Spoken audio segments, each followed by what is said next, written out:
अबे सुबह से बैठे हुए थे, दिखा देते ना।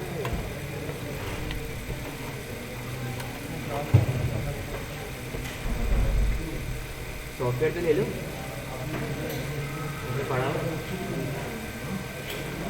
मैंने तो डाउनलोड किया था जो आपके लिए आपने बोला था परीक्षा देने में। पहले लैंग्वेज इंस्टॉल करा ना।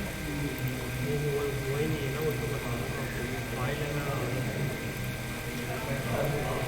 हाँ उसको लगा दो, फिर ये साथ में लेक्चर भी पढ़ना शुरू कर देते हैं।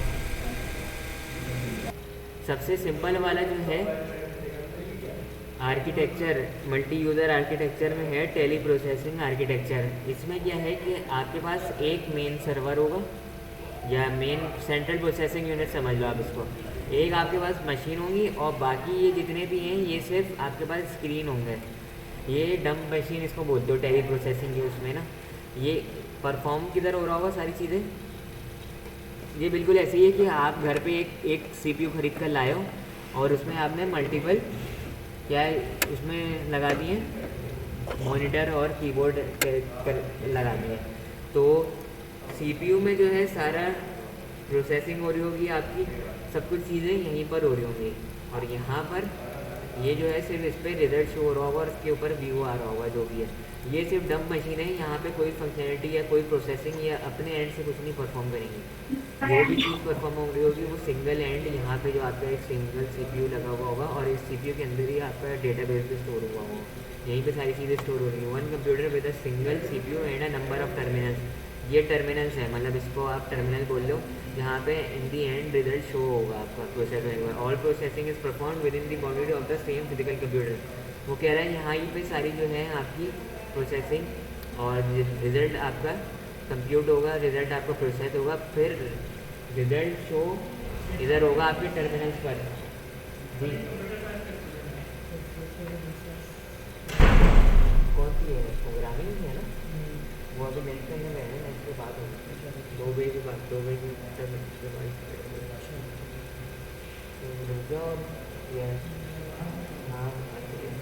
उन लोगों को भी बता देना, अपने दूसरे कोलीग्स को, अपने दूसरे कोलीग्स को बता देना, फ्रेंड्स को। अगर मिले तो बता दें उनको, मैं नहीं लूँगा। यूज़र टर्मिनल्स आर टिपिकली डम फंस incapable of functioning their own. वही बात है जो मैंने बताई ना कि ये जो आपके टर्मिनल्स है ना, जो एंड पॉइंट है जिधर रिजल्ट शो होगा वो बिल्कुल डम मशीन है, वो सिर्फ रिजल्ट समझ लो डिस्प्ले कराने के लिए यूज़ है। प्रोसेसिंग यहाँ पर होगी। इसका डिसएडवांटेज बताओ क्या नज़र आ रहा है यहाँ पर। सर ये मेन मशीन खराब हुई तो चारों सिस्टम खत्म। वही तो है, सिंगल पॉइंट ऑफ फेलियर तो है इसका। दूसरा क्या है कि फर्ज करो कि पहले वाले ने जो है ना बोल दिया कि पहले वाले ने जैसे जो है कोई टास्क दे दिया और वो इतना हैवी कंप्यूट टास्क हो गया तो बाकियों पे जो है ना वो टास्क नहीं होगा। ये बिल्कुल वैसे ही है कि 1 बाय 1 क्यू की तरह काम कर रहा होगा आपका जो है ना सीपीयू। अगर मैं यहाँ पे तुम्हें पेंट ब्रश खोल के दिखाऊँ, देखो सीपीयू है, सीपीयू के अंदर टास्क आ रही है तो क्यू में आ रही है।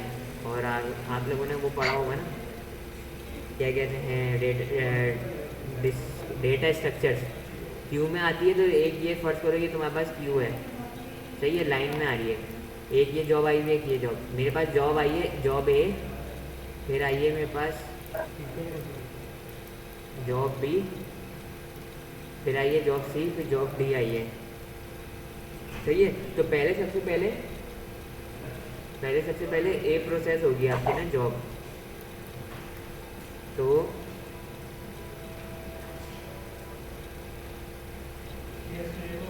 ये बताओ क्यू क्या होती है, लीफो मेथड होता है या ये बताओ क्यू जो है लीफो होता है या फीफो होता है।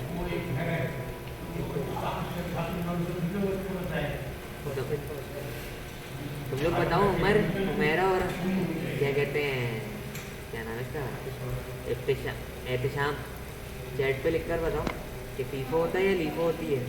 क्यू का जो डेटा स्ट्रक्चर है क्या फॉलो होता है, लीफो और फीफो।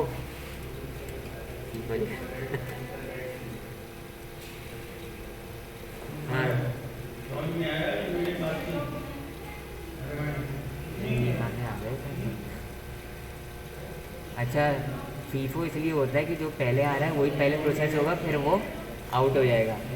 फिर इसके बाद क्या बचेगा, बी, फिर सी बचेगा, फिर डी, फिर ये प्रोसेस होगा, फिर ये बच। अब फर्ज करो कि ये जॉब इतनी हैवी आ गई, ए वाली, जो कितना 10 मिनट लगा रही है।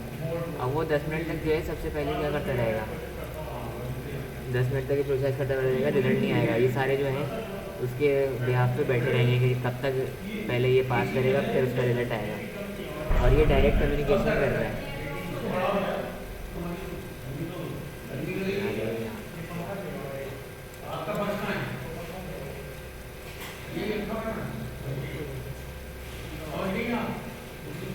पढ़ाई यार, ये बहुत तेज हो गई ना, मेरे को आवाज़ नहीं है। अच्छा, ये जो बता रहे कि ये वाला सर्वर पे सॉफ्टवेयर तो ये अब ऑब्सोलीट हो गया। सॉफ्टवेयर हाँ, ये अब ऑब्सोलीट हो गया, ये वाली टेक्नोलॉजी। सर कैंटीन में क्लास ले रहे हैं। ये लो। कैंटीन में क्यों ले लो, कैंटीन बंद है, कैंटीन बंद है भाई। सर कातिम की आवाज आ रही है मेरे ख्याल से। नहीं नहीं सर, बंद दूसरे सर है। सर सर ऐसा नहीं माओ, नहीं आ रहा क्या? नहीं आवाज आपकी कम आ रही है, पीछे से ज्यादा आ रही है। मैं करीब आके बोल देता हूँ, करीब आके बोल देता हूँ। सर अडील होते ना इस मौके पर, तो कोई भी टीचर हो, कोई भी खड़ा हो, बोलते थे भाई क्लास हो रही है, जरा आराम से। सर जानदेव को गाता है एक बार सर। अच्छा सुनो सुनो, अभी अब फाइल सर्वर आर्किटेक्चर क्या करता है, अब ये इसका एक्सपेंशन है। अब इसमें फाइल सर्वर से क्या पता चल रहा है कि जाहिर सी बात है क्लाइंट जो है अब डायरेक्ट कोई इंटरनेट की कनेक्टिविटी होगी आपकी ना, सही है। देखो ये डायग्राम देखो आप लोग, इंटरनेट की कनेक्टिविटी होगी। अब ये अलग है पूरा वर्क स्टेशन, ये अलग है, ये अलग है। सर्वर पे जो है ना तुम्हारा डेटाबेस सेव हुआ हुआ है। अब ये याद रखना, सर्वर पे डेटाबेस सेव हुआ हुआ है, लेकिन ये अब पूरा क्लाइंट अलग है, इसका अपना सीपीयू प्रोसेसर अलग है। वर्क स्टेशन 2 का सीपीयू अब हाँ, सीपीयू और सारी चीज़ें अलग हैं। फाइल सर्वर में जो है आपका डेटाबेस फाइल सर्वर पे सेव हो रहा है। जैसे तुम्हारा क्या हो गया, कोई भी है तुम्हारा लैन का, जैसे फर्ज करो जीमेल की हो गई बात, तो यहाँ लेकिन यहाँ पे जो है ना एप्लीकेशन हर जगह इंस्टॉल हुई हुई होगी। इस वर्क स्टेशन पे भी एप्लीकेशन इंस्टॉल हुई हुई, और डेटाबेस मैनेजमेंट सॉफ्टवेयर भी इंस्टॉल हुआ हुआ इस पर भी एप्लीकेशन और डेटाबेस मैनेजमेंट सॉफ्टवेयर आपका इंस्टॉल हुआ होगा। इस पर भी एप्लीकेशन समझ लो, इस पर भी आपका ऑरिकल इंस्टॉल हुआ हुआ है, और इस पर भी ऑरिकल इंस्टॉल हुआ हुआ है, और इस पर भी ऑरिकल और एप्लीकेशन इंस्टॉल हुई भी होगी। तो ये क्या बोल रहा है कि file server is connected to the several workstation across a network. The file server holds the files required by the application and the DBMS। Client के पास जो 2 चीज़ें इंस्टॉल हुई होंगी, याद रखना, एक एप्लीकेशन और एक डेटाबेस मैनेजमेंट सिस्टम। डेटाबेस नहीं होगा इंस्टॉल, डेटाबेस कहाँ पे सेव हुआ होगा, उसके सारी इंफॉर्मेशन फाइल्स वगैरह डेटाबेस की टेबल्स वगैरह वो सर्वर पे होंगे, और वो कैसे एक्सेस करोगे तुम लोग, लैन के थ्रू करोगे एक्सेस। ये बात है इसमें सिर्फ एक, तो ये डायरेक्ट एक्सेस नहीं कर रहा, बीच में लैन आ रहा है, लैन के बाद यहाँ से सर्वर से मांगेगा कि भाई मुझे ये वाला टेबल चाहिए, मुझे टेबल का डेटा सेंड करो, फिर वो टेबल का डेटा डेटाबेस मैनेजमेंट सिस्टम या सॉफ्टवेयर में तुम्हारा वो दिखा रहा होगा। मतलब यहाँ ऑरिकल है, यहाँ तुम्हारे पास MySQL है, यहाँ पे कोई हो सकता है दूसरा हो, या सारे भी सेम भी हो सकते हैं, तो फिर उस पर वो टेबल चला जाएगा और शो हो रहा होगा। The application and database runs on each work station, वही बात कर रहा है जो मैंने बताई थी कि हर एप्लीकेशन और database management system her work station पर रन होगा, उसका अपना इंस्टॉल हुआ होगा। वेयर एज द फाइल किधर से रिक्वेस्ट करेगा, फाइल सर्वर से रिक्वेस्ट करेगा, सही है। तो फाइल सर्वर क्या ऐड कर रहा है, ऐसा सिंपल स्टोरेज के लिए ऐड कर रहा है, जैसे उसके पास सिर्फ हार्ड ड्राइव पे, मतलब वो सिंपल वो स्टोरेज के लिए ऐड कर रहा है जो तुम्हारे डेटा का स्टोर हुआ हुआ डेटाबेस। जब भी वो कुछ मांगेगा वो सेंड कर देगा, भाई तुम्हें ये वाला डेटा चाहिए, मैं तुम्हें सेंड कर रहा हूँ, तुम्हें वाला, जैसे जीमेल में तुम्हारी सेव हो रही होती है ना। फाइल सर्वर आर्किटेक्चर के डिसएडवांटेजेस क्या हैं कि अगर वहाँ पे तुम्हारी ट्रैफिक ज़्यादा बढ़ गई तो फिर तुम्हारा जो है ना वो एक तो सर्वर डाउन हो जाता है। जैसे होता है ना, तुम ATM पे जाते हो तो कभी ATM नहीं चल रहा होता है, सर्विस डाउन हुई भी होती है, तो ये बिल्कुल उस टाइप की बातें हो गई। A full copy of database management system is required on each. मतलब वो कह रहा है कि भाई हर के पास जो है वो सॉफ्टवेयर इंस्टॉल होना चाहिए, वरना वो डेटा एक्सेस नहीं कर सकता, डेटाबेस एक्सेस नहीं कर सकता जब तक आपके पास डेटाबेस मैनेजमेंट सिस्टम इंस्टॉल नहीं होगा। जैसे ऑरिकल आपके पास इंस्टॉल नहीं होगा तो आप उसका डेटाबेस को एक्सेस नहीं कर सकते। सही है। ये एक तरीके से इसकी एग्जांपल समझ लो तुम डेस्कटॉप एप्लीकेशन की तरीके से समझ लो कि एक आप बैंक में बैठे हुए हो, बैंक में जो है सबके पास ऑरिकल इंस्टॉल हुआ होगा। सही है। और उनका जो एक फाइल सर्वर है वो किसी क्लाउड पे सेव हुआ हुआ है या उनके किसी डेटा सेंटर में ही सेव है, लेकिन आप उसको लैन के थ्रू एक्सेस कर रहे हो। याद रखना, ये लैन के थ्रू होता है, वैन के थ्रू नहीं होता। लैन मतलब एक ही ऑर्गेनाइजेशन में और आप एक्सेस कर रहे हो, ये याद रखना, लैन के थ्रू हो रहा है। सही है। कॉन्करेंसी में गड़बड़ हो जाएगी। कॉन्करेंसी मतलब जब मल्टीपल यूज़र एक ही डेटाबेस को एक्सेस कर रहे हो ना, तो वो वेबसाइट स्लो हो जाती है, या आपका वेबसाइट तो नहीं, आपकी एप्लीकेशन स्लो हो जाएगी, मतलब सर्वर पे लोड बढ़ेगा एक ही चीज़ अगर एक्सेस कर रहा हूँ। तो फॉर एग्जाम्पल अगर हम जीमेल वाली ये वाली वो 2 tier आर्किटेक्चर में आएगी, उस वाले में आएगी। इसकी फिर एग्जाम्पल कौन सा है? इसकी एग्जाम्पल में ये है कि जैसे आप गए बैंक में, मीज़ान बैंक किसी बैंक में भी गए, वहाँ पे आपको ट्रांजैक्शन करनी है, तो उनके पास आपके अकाउंट की डिटेल्स आ रही होती हैं। सही है। जैसे फर्ज करो तुम्हारे अकाउंट है, तुम वहाँ से गए डिपॉजिट कराने का, तुम्हारे अकाउंट में 1 लाख थे, डिपॉजिट कराने गए 50,000 और, तो आपने उनको पहले 50,000 कैश दिया। अब वो डेटाबेस में एंट्री कर देंगे कि इसने 50,000 और दे दिए हैं, तो वो अब उनके पास जो डेटाबेस मेंटेन हो रहा है ना, फ़र्ज़ करो कि उनके पास वहीं उसी प्रीमिसेस पे हुआ है, मतलब उसी लोकेशन पे हुआ है, और उनका जो डेटा सेंटर है वो उधर ही रखा हुआ है, तो और उनके जो पीसी हैं वो डायरेक्ट लैन के थ्रू कनेक्ट हो रहे हैं उसी से। तो उन्होंने लिखा 50,000, तो 150,000 डेटा उस टेबल में आपके जो आपके अकाउंट है, आपका जो यूज़र है, उसमें 150,000 का रिकॉर्ड एक्सेस हो जाएगा। तो ये तो उसके लिए सही है जहाँ पे रिकॉर्ड जैसे 100 आ रहे हो यूज़र, 50 यूज़र हो, इतना तो सही है। सर आपने बैंक के एग्जाम्पल दिया, आपने बोला मैं लेकिन बैंक भी सेंट्रलाइज हो गया। सेंट्रलाइज हो गया, वो तो आपने बोला लैन मतलब जो उनके पास सिस्टम लगा, लेकिन बैंक की तो ब्रांचेज होता, मैं यहाँ से आउट ऑफ सिटी चल जाऊँ तो उनके पास मेरा डेटा कैसे जा रहा होगा? अब वो बैंक तो, हाँ वो वाला बैंक अब इस पर नहीं है। लेकिन ये जो पुराने जैसे तरीके थे ना, जैसे फ़र्ज़ करो जहाँ पे बैंक की ब्रांचेज नहीं थी, तो वहाँ पे जो है ना आपका यही था। जैसे रेलवे वाली ले लो, रेलवे की तो अब ब्रांच ही नहीं होती है ना, रेलवे में आप टिकट बुक कराने गए, वो भी तो अपने पास अपने डेटाबेस में कोई रिकॉर्ड मेंटेन कर रहे होते हैं ना, तो वो उनका सर्वर भी वहीं होता है और उनके डेस्कटॉप पीसी भी वहीं होते हैं। सेम समझना, डेस्कटॉप एप्लीकेशन है, सर्वर भी वहीं बिल्ड हुआ लेकिन वो शो सब उसमें हाँ वहीं हो रहा है। बैंक की इसलिए ये वाली एग्जाम्पल अब सही नहीं रहेगी कि उसकी ब्रांचेज अब अलग हो गई हैं, तो वो अब जो नीचे हम पढ़ेंगे ना 2 tier 3 tier, वो वहाँ पे चली गई। हाँ वहाँ पे ये वाली एग्जांपल सही है जहाँ पर आपके पास डेटा मतलब उसकी कोई ब्रांचेज नहीं है, सारा काम एक ही हो रहा है। तभी मैंने कहा था कि अगर बैंक अगर एक ही है और वहीं पे सारे डेटा उसका डिप्लॉय हुआ है, तो वहाँ पे ये कंडीशन सही है।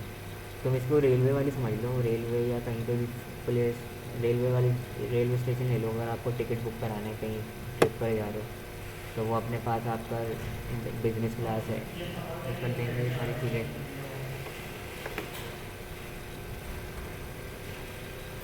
दूसरा है, चलेगा। दूसरा है, तीसरा है क्लाइंट सर्वर आर्किटेक्चर, और ये सबसे ज़्यादा पॉपुलर है, सबसे ज़्यादा यूज़ हो रहा है हर वेबसाइट पर, हर तुम्हारे जो है उसमें भी यूज़ हो रहा है। तो बैंकिंग एप्लीकेशंस में जो अभी इसने बात कही थी ना कि अब तो हमारे पास ब्रांचेस मल्टीपल आ गई हैं, तो वहाँ पे तो वो फेल हो जाएगा। ऐसे ही एंड्रॉयड एप्लीकेशंस, बैंक एप्लीकेशंस या वेबसाइट्स या जितनी भी अब आ गई हैं, अब 2 tier आर्किटेक्चर आ गया, क्लाइंट और सर्वर। इसकी सबसे अच्छी एग्जांपल है कि आपने क्लाइंट को कौन हो, आप लोग हो। आपने जैसे मैं फ़र्ज़ करो कि मैंने खोला ये गूगल पे मैंने लिखा कि गूगल, पहले मैं सिंपल गूगल लिख देता हूँ, कुछ भी याद नहीं है। यहाँ पे मैंने लिखा है कि वेदर टुडे कराची, या वेदर कराची लिख दिया मैंने। तो मैं ये जो पार्ट आ रहा है ये पूरा क्लाइंट पार्ट था, मैंने यहाँ लिखा वेदर कराची। तो इसका क्या हो रहा है, अगर मैं इसको न्यू करूँ, ये आ गई हमारी क्लाइंट पार्ट, ये आ गया हमारा सर्वर पार्ट। ये मैं लिख देता हूँ क्लाइंट, और ये आ गया हमारा सर्वर। क्लाइंट ने भेजी रिक्वेस्ट सर्वर को, सही है, रिक्वेस्ट सेंड करी कि मुझे ये वाला डेटा चाहिए। सर्वर ने फिर उसके अगेंस्ट उससे प्रोसेस करके वो रिजल्ट सेंड कर रहा है उसको क्लाइंट की स्क्रीन पर। तो मैंने कहा कि मुझे वेदर कराची का डेटा चाहिए, तो मैंने रिक्वेस्ट सेंड करी, यहाँ पर गया वेदर का, सही है, वेदर की मैंने रिक्वेस्ट सेंड करी सर्वर को, और उसने रिज़ल्ट सेंड कर दिया कि भाई तुम्हारा ये रिज़ल्ट शो हो रहा है, तो ये तुम्हारे पास रिज़ल्ट शो हो गया। तो इसमें 2 टीयर इसको इसलिए बोलते हैं, क्लाइंट सर्वर आर्किटेक्चर को दूसरा नाम है 2 टीयर आर्किटेक्चर भी बोला जाता है, जहाँ पे क्लाइंट के पास जो है एप्लीकेशन होती है, और सर्वर पे जो है सर्वर पे जो है आपका डेटाबेस भी मेंटेन हो रहा होता है। देखो ये मल्टीपल क्लाइंट्स हैं। देखो अभी तो मैं यहाँ से मैं एक्सेस कर रहा था ना, हो सकता है पूरी दुनिया में पता नहीं कहाँ से लोग एक्सेस कर रहे हो, गूगल से वेदर की इन्फॉर्मेशन मांग रहे हो, तो ऐसे ही क्लाइंट 1, क्लाइंट 2, क्लाइंट 3 हो गए। यहाँ पे लिखा हुआ है लैन, ये लैन और वैन दोनों से एक्सेस हो सकता है। अगर आपने लोकल एरिया की अपनी बनाई हुई है कि सिर्फ ऑन प्रेमिसेस, और उसके लिए सिर्फ जैसे कि इंटरनेट से एक्सेस नहीं हो, सिर्फ ब्रांचेस टू ब्रांचेस एक्सेस कर सकें, तो वो लैन होगी एक तरीके से। वैन मतलब वाइड एरिया नेटवर्क, कहीं से भी किसी भी रीजन से कहीं से भी आप एक्सेस कर लो, तो वो वैन भी है। तो लैन और वैन दोनों होता है, इन्होंने लैन करा हुआ है, वैन भी होता है, सही है। उसने वही दिखा रहा है कि रिक्वेस्ट करी डेटा की, और सर्वर पे डेटाबेस इंस्टॉल हुआ हुआ है, डेटाबेस मैनेजमेंट सिस्टम भी और डेटाबेस भी है सर्वर पर। वो प्रोसेस करेगा रिजल्ट, प्रोसेस करने के बाद यूज़र के एंड पर वो रिजल्ट शो हो जाएगा। अब यहाँ पे यूज़र हो सकता है एंड्रॉयड एप्लीकेशन वाला हो, यहाँ पे यूज़र हो सकता है मोबाइल वो डेस्कटॉप एप्लीकेशन वाला हो, और तीसरा यूज़र हो सकता है कि वेब एप्लीकेशन वाला हो या वेबसाइट वाला हो, तो कुछ भी हो सकता है। यूज़र क्लाइंट एंड पे कुछ भी हो सकती है एप्लीकेशन में, जैसे यहाँ पे लिखा हुआ है ना, user interface main business and data processing logic. Client year पे कोई भी हो सकता है कि एप्लीकेशन इररेलेवेंट है, डेस्कटॉप, वेबसाइट या मोबाइल एप्लीकेशन कोई सी भी हो सकती है। बैक एंड जो है जो सर्वर पर है, सर्वर पे सर्वर साइड वैलिडेशन और डेटाबेस मेंटेन हो रहा होगा आपका। ये था 2 टीयर। इसमें भी एक फ्लो है, इसमें एक फ्लो यही है कि डायरेक्ट डेटाबेस से ये एक्सेस कर रहा है, क्लाइंट डायरेक्ट डेटाबेस से एक्सेस कर रहा है, मतलब डायरेक्ट सर्वर को हिट कर रहा हो, सर्वर में ही डेटाबेस सेव हुआ हुआ है। इसका फिर जो है नेमोबल क्या कहते हैं सब्स्टिट्यूट आया 3 टीयर आर्किटेक्चर, जो आजकल अब आपकी PHP, .NET, C# और पाइथन के जितने भी वेब फ्रेमवर्क हैं और एंड्रॉयड एप्लीकेशन वो 3 टीयर पर चले गए हैं। 3 टीयर का अगर मैं क्या कहते हैं पिरामिड बनाना चाहूँ ना, तो 3 टीयर को जो है ना किस तरीके से याद रखना, सबसे आसान तरीका है 3 टीयर को याद करने का। अगर मैं इसमें ये पिरामिड बनाऊँ और इसमें मैं लेयर्स बना देता हूँ। देखो सबसे पहले तो तुम्हारी आ गई क्लाइंट टीयर ही आएगी, सही है। इसको याद रखना पैड से, इसको याद करो पैड से P। मैं बताता हूँ ये शॉर्ट फॉर्म क्या है, जिस तरीके से मैं इसको याद रखता हूँ। P फॉर हो गई प्रेजेंटेशन लेयर,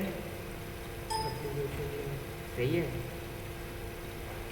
ये शायद तुम लोगों ने पढ़ा भी होगा, सिर्फ इसमें नहीं पढ़ाया जाता नहीं है। और ये सिर्फ डेटाबेस में लेयर यूज़ नहीं होती हैं, और में भी होती है एप्लीकेशन, वो तो तुम OSI मॉडल पे चलेगा। और फिर ये क्या है डेटाबेस लेयर है। अब यहाँ पे चेंज हो गया, सही है। प्रेजेंटेशन में तुम्हारी कौन सी लेयर आ जाएंगी, तुम्हारा फ्रंट एंड पार्ट आ जाएगा, सही है। फ्रंट एंड पार्ट कौन सा हो गया, जैसे अगर मैं वेब एप्लीकेशन की बात कर रहा हूँ तो HTML, CSS, jQuery, जावास्क्रिप्ट जो भी है तुम्हारा ना, ये हो गया। यहाँ पर आ जाओ एप्लीकेशन लेयर पे, तुम्हारी बैकएंड लैंग्वेजेस आ गई, जैसे PHP, C# और कौन सी होती है पाइथन हो गई और Node.js, सही है। ये तुम्हारी एप्लीकेशन लेयर पर आ गई। उसके बाद तीसरे पर आ जाओ, यहाँ तुम्हारा डेटाबेस आ गया MySQL, SQL सर्वर, सही है। और तुम्हारा Oracle और जो भी हैं, ये तो तुम्हारे SQL हो गए, नो एसक्यूएल वाले कौन से हो गए, मोंगो डीबी जो भी हैं, जितने भी हैं, कैसेंड्रा हो गया, ग्राफ हो गया, सही है, जितने भी हैं कैसेंड्रा। तो ये तुम्हारी एप्लीकेशन थी। अब क्या हो गया कि यूज़र अब डायरेक्ट इंटरेक्ट नहीं करेगा, यूज़र इंटरेक्ट करेगा तुम्हारी बैकएंड लैंग्वेज के, भाई मुझे ये वाला डेटा चाहिए। अब ये वाले जो हैं इससे डेटा मांगेंगे, अब ये कनेक्शन करेगा इससे माई एसक्यूएल जिससे भी है, जो भी तुम्हारा डेटाबेस मैनेजमेंट सिस्टम है उससे करेगा, फिर वो डेटा ला कर देगा एप्लीकेशन को, एप्लीकेशन फिर उसको सेंड करेगा प्रेजेंटेशन को। तो ये 3 आ गई चीज़ें ना। सर हाँ आवाज़ कट रही है, फिर बोलना। हेलो, आवाज़ कट रही है तो। हेलो। हाँ बोलो। अरे सर दोबारा समझा दें। कौन सा वाला बताओ। वो जो पिरामिड बनाया आपने। पैरामिड को पहले इधर से देखो ना, यहाँ से समझ में आ जाएगा। पैरामिड का जो पहला पार्ट है वो क्लाइंट पार्ट है, वो ये क्लाइंट सर्वर वाला ना। पहला पार्ट है क्लाइंट। अभी पहले देखो क्लाइंट में क्या आएगा, यूज़र इंटरफेस। यूज़र इंटरफेस क्या होता है, आपका फ्रंट एंड पार्ट होता है जो आपको नज़र आ रहा होता है। फ्रंट एंड में क्या नज़र आ रहा है आपको, वेबसाइट पे ये पार्ट नज़र आ रहा है, तो HTML CSS जावास्क्रिप्ट के थ्रू फ्रंट एंड बनता है। दूसरा पार्ट है एप्लीकेशन सर्वर, जिस एप्लीकेशन सर्वर पर सारी आपकी बिजनेस लॉजिक और डेटा प्रोसेस होगा, जो भी आपकी प्रोसेसिंग है ना वो यहाँ पर हो रही होगी, और वो डेटा प्रोसेस किसी बैक एंड लैंग्वेज के थ्रू हो रही होगी। फ्रंट एंड लैंग्वेज कौन सी थी आपकी, वो ये थी है HTML CSS JavaScript. Back and language जो भी आप यूज़ करो, PHP C#, पाइथन, Node.js जो भी है। फिर उसके बाद जो थर्ड लेयर है, ये 3 टियर इसलिए कहते हैं, ये जो पार्ट है ना 3 टियर में डेटाबेस अब अलग है, डेटाबेस सर्वर अलग है, एप्लीकेशन सर्वर अलग है, और फिर क्लाइंट सर्वर या क्लाइंट टियर अलग है। क्लाइंट सर्वर नहीं है, क्लाइंट टियर है, वो अलग है। डेटाबेस सर्वर में जो है डेटा वैलिडेशन और डेटाबेस का एक्सेस किस तरीके से हो रहा है, वो सारी चीज़ें हो रही होंगी, कौन सा डेटा कब देना है। और जब एप्लीकेशन सर्वर मांगेगा डेटाबेस से, अब ये बोलेगा कि भाई मुझे जो है स्टूडेंट्स का डेटा शो कराओ, ये आएगा एप्लीकेशन सर्वर पे कि मुझे स्टूडेंट का चाहिए। स्टूडेंट एप्लीकेशन सर्वर जो है इसको चेक करेगा कि क्लाइंट का पहले रोल क्या है, पहले वो ऑथेंटिकेट करेगा कि क्लाइंट मेरे पास रजिस्टर्ड है, हाँ रजिस्टर्ड है। दूसरा फिर उसके रोल चेक करेगा कि हाँ ये एप्लीकेशन स्टूडेंट का डेटा मांग रहा है, तो उसके रोल्स क्या हैं, हाँ स्टूडेंट का डेटा है। अब वो स्टूडेंट के हिसाब से उसको डेटा से शो कराएगा, और स्टूडेंट्स के अलावा शो कराएगा। ये डेटाबेस के बाद जाएगा एप्लीकेशन सर्वर के, भाई मुझे स्टूडेंट का डेटा शो कराना है। ये प्रोसेस कर सेंड करेगा एप्लीकेशन को। एप्लीकेशन को जब सेंड करेगा तो एप्लीकेशन फिर इसको सेंड करेगा फ्रंट एंड पे वो डेटा, और फ्रंट एंड पे फिर वो कुछ टेबल के फॉर्मेट में शो हो रहा होगा आपको डेटा, रॉ और कॉलम के फॉर्म में, और UI के फॉर्म में कुछ आ रहा होगा कि इसमें इसकी ये है डेटा, इस यूज़र का, इस स्टूडेंट का ये डेटा आ रहा है, इसकी ये अटेंडेंस आ रही है, और कितनी % अटेंडेंस आ रही है, क्या। हाँ मैंने कहा रुक जाओ अभी खाना खा कर आ रहा है, कह रहे मैं बाहर जा रहा हूँ। सही है, आई बात समझ में। एहतशाम एहतशाम क्या हो गया, भाग गया क्या, तो डिस्कनेक्ट हो गया।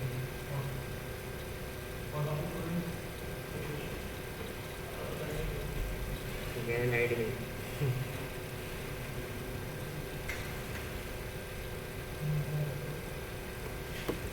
सही है, क्लियर है। आज लोग इतना ही रखते हैं, आज का मैंने लेक्चर भी छोटा ही था। नहीं होगी सर फिर नहीं कल नहीं कल होगी, सुबह हफ्ते में सर एक ही दिखाएंगे, सब कुछ बंद होगा। नहीं कल नहीं होगी, क्लास कल वो SIP की मीटिंग मेरी पेंडिंग होगी। लेक्चर छोटा ही था, 15-32 में स्लाइड वो रखा हुआ है। शूटिंग में किसी से भी लगेगा।